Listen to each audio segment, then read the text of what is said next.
So the U.S. political system is very interesting because it gives us the illusion of choice, but how much of that choice is influenced by the media?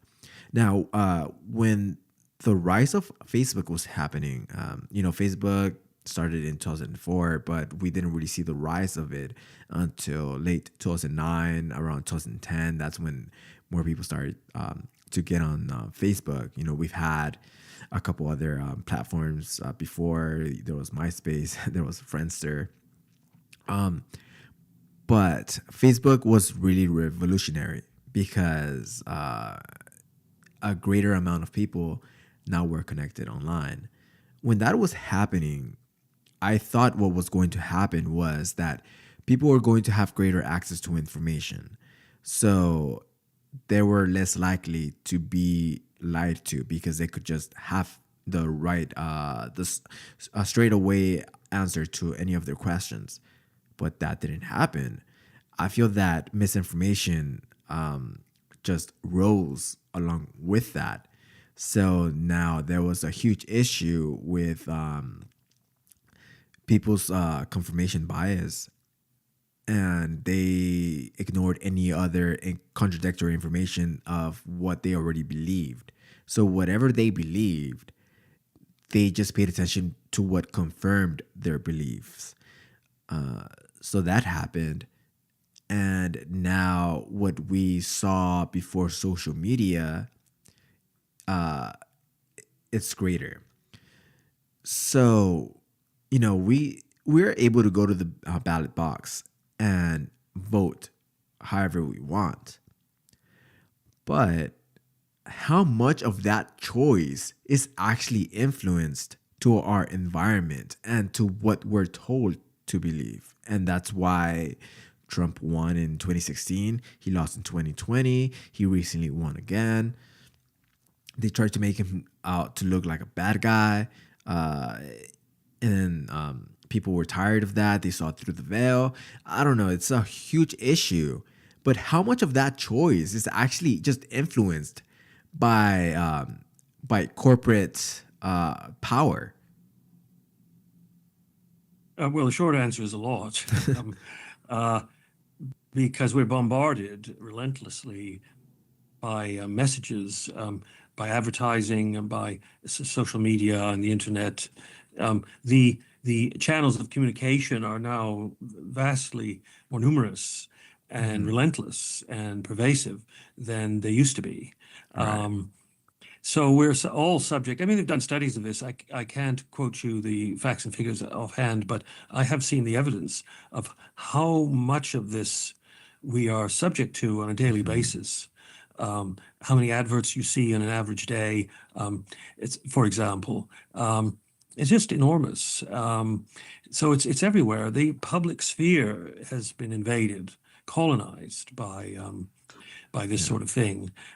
And so that has bound to influence people very heavily. Hmm. But what's changed, you mentioned Facebook. I mean, what's changed from when I was young, Hmm. when I was your age, there were far fewer channels of communication. They were a small number of newspapers in each city. There were a small number of networks that people watched on the television. There was no internet when I was growing Right. up. Um, and so it's not that the media was unbiased then and has become biased now. That's not true. The media has always been biased. It's necessarily biased Yeah. because you can't report the whole truth. You always have to pick and choose. When you report something, you're always reporting part of the truth. And Hmm. in doing that, you are misleading your audience. There's no way around that either. Um, so what's happened though is that um, the media is and always was and always will be biased in Hmm. certain directions. What's changed is that it's not as concentrated. It's much more dispersed. So Yeah. people have more options and can choose the biases they want. And as you said, they're choosing based on their own preferences, beliefs, biases, Hmm. choosing those avenues of communication. And so they're getting the message reinforced and reinforced. They're not listening to CNN 1 minute and then listening to Fox and then Hmm. triangulating. okay, the truth maybe lies. I get part of the truth from CNN, I get part of the truth from Fox, and then I kind of build a composite picture of the truth. No, they're not. Very few people do that. It seems to me they're finding the channel, the podcasts, the YouTube channels, the whatever it is that they like that confirm their biases, and that they're being reinforced. They're being fed a narrative. They're being shown evidence that supports that narrative and only that narrative, um, and uh, and so that just reinforces their bias. And of Right. course, power in that case is more dispersed Hmm. because it's not just a few large media corporations um, uh, um, that determine that. Um, it's a lot more individuals who can disseminate information, disseminate narratives than there used to be. But of course, the platforms that they use are Hmm. um, extremely concentrated and monopolistic or oligopolistic in a Yeah. very few hands. And this is a big problem as well.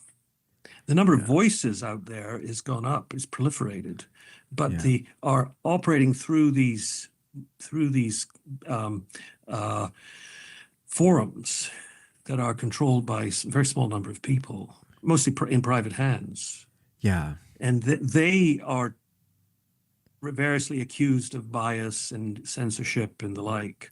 So the problem hasn't gone away, but it's become more complex because of changes in technology, viewing habits, etc. Um, there's still a disproportionate concentration of power at the top here, Hmm. but it's got to be combined with the proliferation of voices within the forums that they own and control.